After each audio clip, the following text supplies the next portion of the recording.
Ini di episode kedua, saya coba akan mengulas soal Ormas Anies Baswedan. Ya. Sebenarnya Ormas Mas Anies untuk bisa berhimpun, menyuarakan beragam aspirasi. Yang jelas Ormas ini bisa dilihat dalam 3 konteks ya, warming up politics ya. Yang kedua, Ormas ini juga bisa dilihat sebagai arahan punya kans menggenggam tiket pencapresan.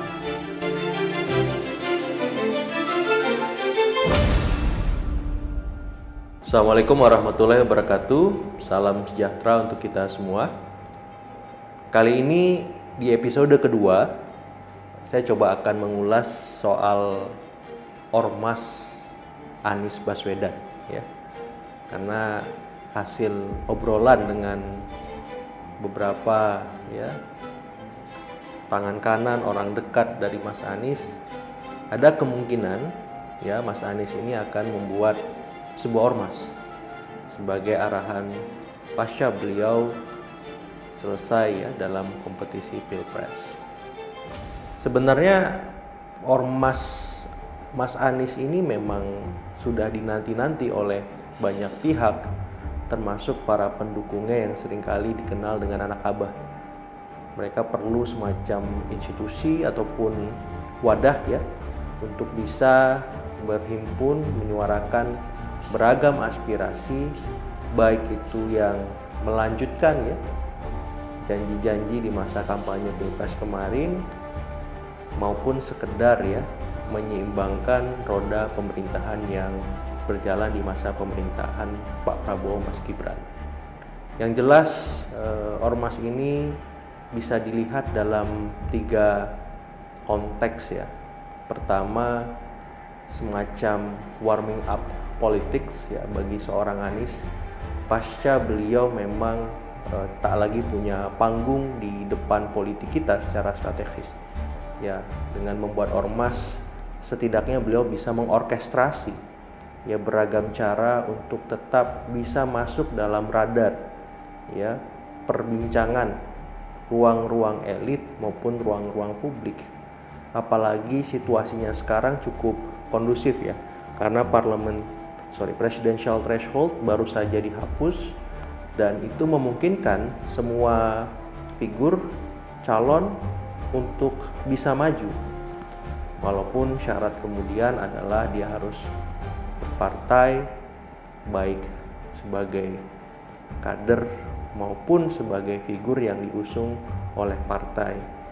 Sehingga memang ormas ini bisa menjadi salah satu batu loncatan ataupun semacam landasan untuk Anies bisa terbang, baik sebagai kader politik ataupun sebagai figur yang punya elektabilitas. Yang kedua, ormas ini juga bisa dilihat sebagai arahan beliau bergabung ke partai atau membuat partai baru. Ya, dengan bergabung ke partai, setidaknya beliau bisa punya kans menggenggam tiket pencapresan.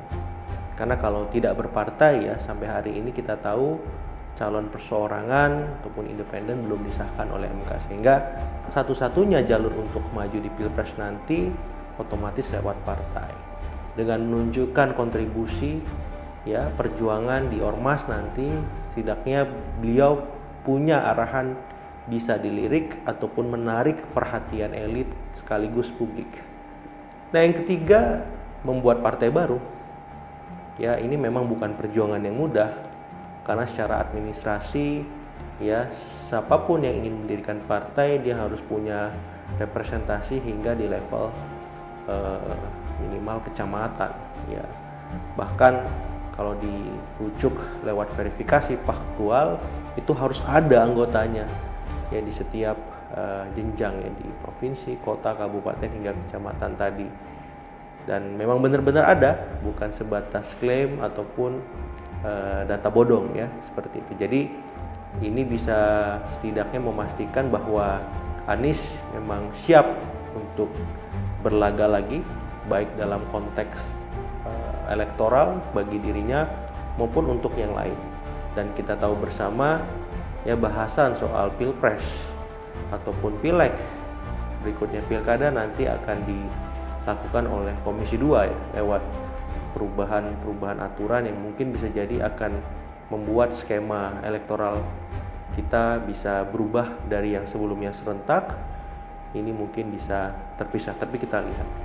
Di luar itu semua ya, Anies bila memang serius ingin maju kembali di pentas 2029 harus punya tempat ataupun sarana untuk mengaktualisasikan ya potensinya, kemudian mengkanalisasi basis-basis pendukungnya. Yang di Pilpres kemarin ada 24% ya, dan itu setara kalau misalkan dikonversi sekitar 40 jutaan, jumlah yang luar biasa, sangat besar, cukup dan sangat solid untuk sebenarnya mendirikan partai. Tapi dengan membuat ormas, sedikitnya ini sebuah langkah yang moderat ya, karena kita tahu bahwa posisi politik Anies memang hari ini tidak bersama gerbong kekuasaan ya, tapi Anies harus punya sarana ya, punya tempat yang pas, sebagaimana Mas Ganjar ya di PDIP sebagai ketua DPP. Dan saya kira karena Anies belum punya ruang yang ada yang pas, maka dengan ormas ini itu bisa semua terjawab. Nah, terakhir usul untuk ormas Mas Anies ya, idealnya dan sebaiknya ada ya kaitannya dengan dua hal, perubahan dan harapan baru. Saya kira ketika mampu merangkum itu, maka publik sekaligus elit bisa melihat pembeda ya, arahan yang baru.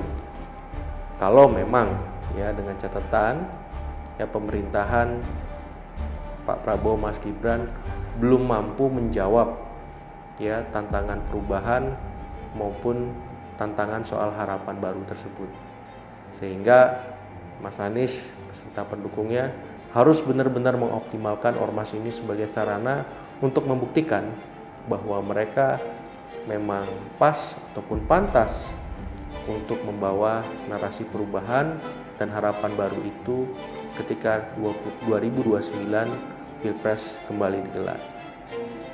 Mungkin sebagai pemantik diskusi demikian. Terima kasih. Assalamualaikum warahmatullahi wabarakatuh.